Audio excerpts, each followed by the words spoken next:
What's passing in Pakistan's continuing extremity?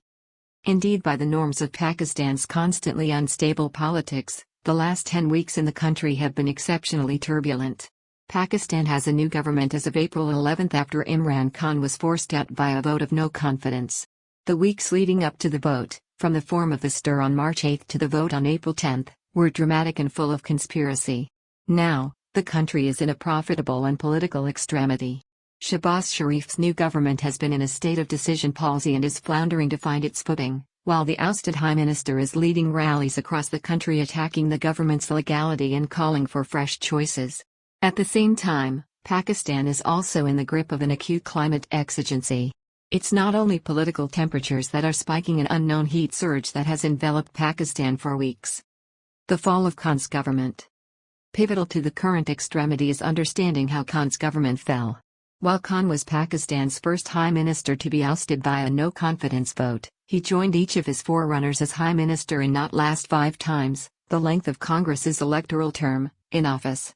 Pakistan's major opposition parties had been clamoring for Khan's exit since he came into office, calling him named by the service as opposed to tagged, and had formed an alliance, the Pakistan Democratic Movement (PDM), in the fall of 2020 for that purpose.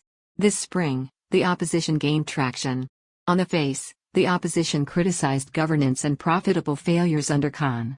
But the beginning reason their pushes were successful was that Khan had lost the support of Pakistan's service, which helped him rise to power. Several factors were responsible for the fracture between Khan and the service, who preliminarily had worked on a much-touted same runner. The biggest was an impasse over the transfer of the Director General of the Theatre Services Intelligence (IC) in October 2021. Khan refused to subscribe to the Director General's transfer, formally approved by the service, for weeks. The also IC chief was a Khan patriot, and the enterprise was that Khan wanted him to be around for the coming election or maybe indeed to appoint him the coming army chief.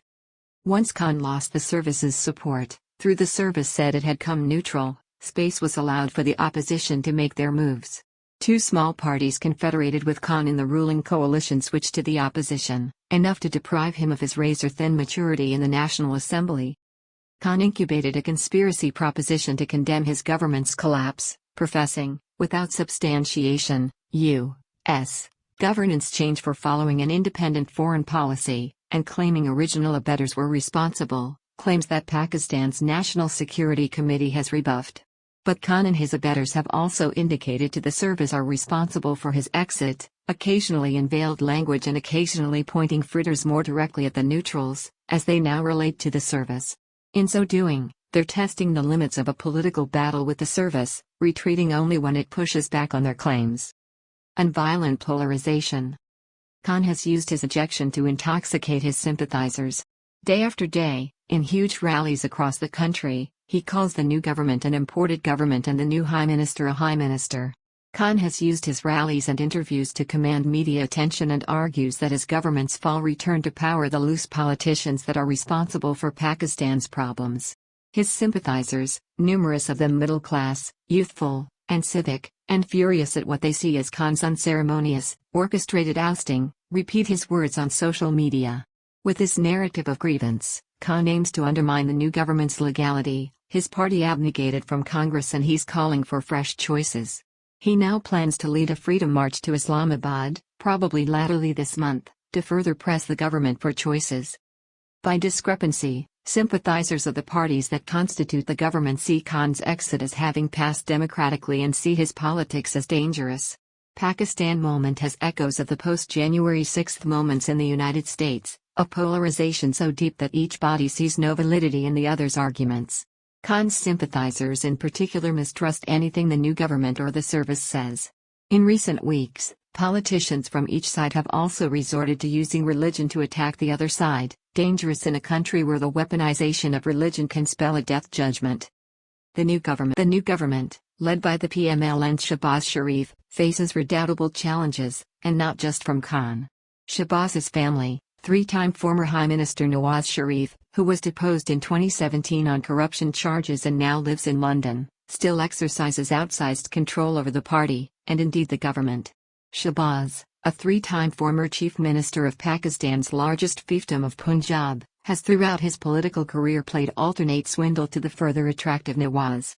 Last week, the High Minister and crucial members of his press made an unforeseen trip to London to consult with Nawaz on the direction of the new government. While they were overseas, Pakistan's frugality continued its downcast curl. The rupee continued its precipitous slide relative to the bone. The stock request also lost value. The government faces a crucial decision on whether to continue the expensive, unsustainable energy subventions that Khan's government installed and that the International Monetary Fund wants to be removed as a precondition for renewing Pakistan's loan program. Removing subventions would clearly be unpopular, which worries a government with limited time in office before the coming election. So far the government has stalled, publicizing before this week, against its own finance minister's advice, that it would maintain subventions for now. Shahbaz's overall hesitancy probably reflects compliance with Nawaz and his platoon, who may have different views, and the fact that he commands a cumbrous coalition of rival parties, who will be contending against each other in the coming election. But part of the vacillation has to do with the fact that the main thing of the PTM was to oust Khan. They didn't actually concoct an alternate governance plan or profitable strategy before coming into power. That lack of a plan is now showing in the face of Pakistan's profitable extremity. The next election. A major question contributing to the political query in Pakistan is the timing of the coming election, which must be held by the summer of 2023. Khan has made clear that he wants to ride his present instigation to immediate choices. In the days antedating his downfall, he aimed to deprive the also opposition of a runway in government by extra-constitutionally dissolving Congress, a decision Pakistan's Supreme Court rightly reversed. The new government, for its part, can use its time and power to turn effects in its favor, including resolving outstanding corruption cases. There's the question of whether Nawaz can or will return to Pakistan before the coming election.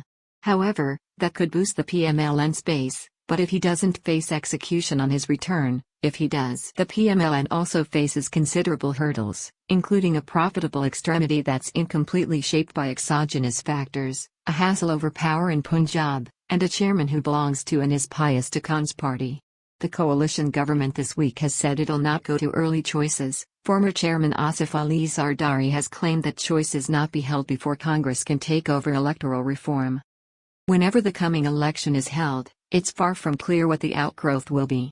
What matters in Pakistan's administrative system is which party can get the most electable, important politicians in original constituencies on their side. Large civic rallies may attest to Khan's particular fashionability, but won't inescapably define how his party does in administrative choices. The other factor, one that has historically determined which party electable politicians align themselves with, is where the important services support is leaning.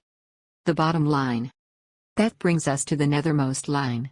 The fundamentals of the system in Pakistan, beneath the violent ongoing political hull of war, remain the same. What matters for political success is whether you have the support of Pakistan's service. Political parties now directly point to the service's hindrance in politics, but only when they're in opposition. When they're in government and enjoy that support, they do little to challenge it. This was true of Khan's party when it was in power, and it's true of Sharif's government now. In the end, what Pakistan's soaring political pressure amounts to is an opportunistic struggle for power. It has left the country a political tinderbox. And in all of it, little regard is displayed on either side for the ongoing suffering of ordinary Pakistanis, who continue to pay the price for the country's long history of political insecurity. Pakistan's recently appointed Foreign Minister Bilawal Bhutto Zardari met U.S. Secretary of State Antony Blinken in New York on Wednesday.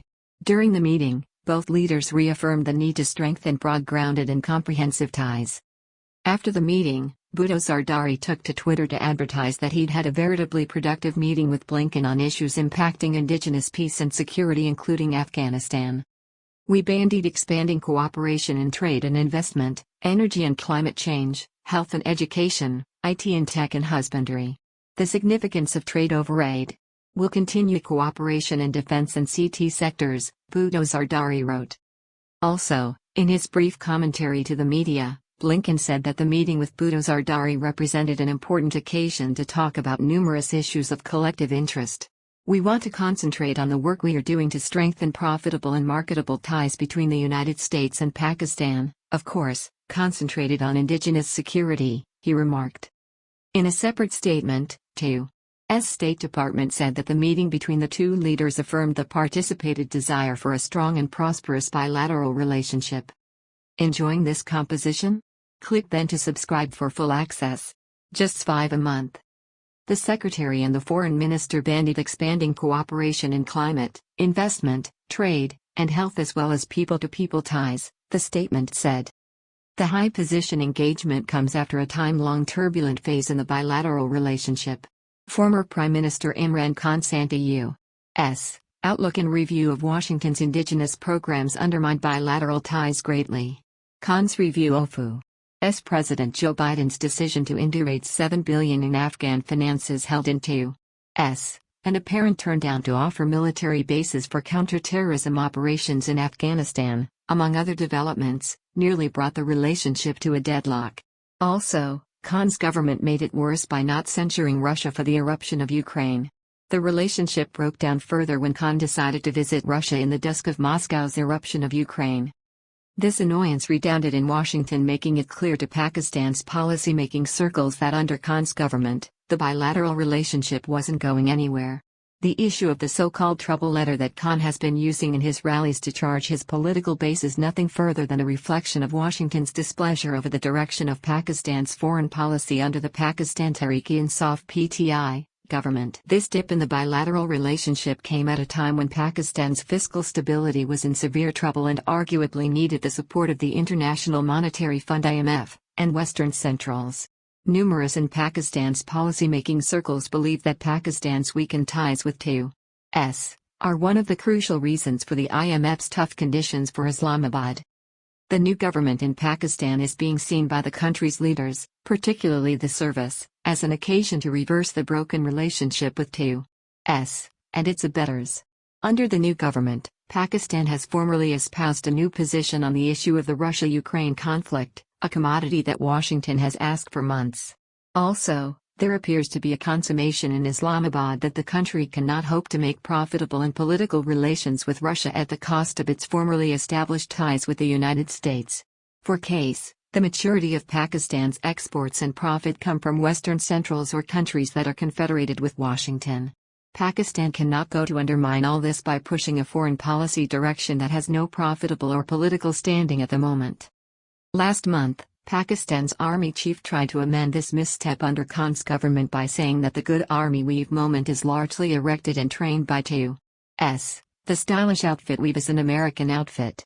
We still have deep cooperation with U.S. and our Western musketeers. He also slammed Russia's military attack on Ukraine, saying that despite illicit security enterprises of Russia, its aggression against a lower country cannot be blanked.